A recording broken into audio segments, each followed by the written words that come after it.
চলে এসেছি মাসির বিদ্যানগরের বাড়িতে আর বাবার কাছে।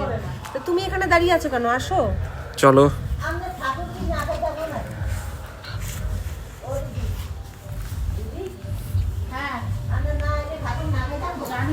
বাবার দর্শন করে নাও তোমরা বন্ধুরা, বাবা সবার ভালো করবে।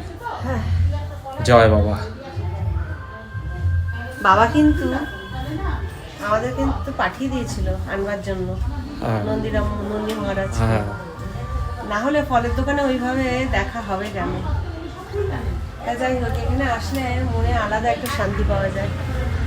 এই যে কি পরম শান্তি, সেটা বলে বোঝানো যাবে না। বাবা খুবই জাগ্রত। হ্যাঁ বাবা দেখে রেখো তোমার ভক্তদের, হ্যাঁ। সব পাগল ভক্ত তোমার। আর বাবা আসছে আবার, আর বেশি সময় নেই কিন্তু। বাবা ডাকছে তো আমাদের সেই জন্য।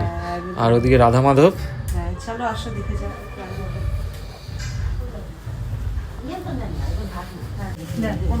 এই যে রাধা মাধব।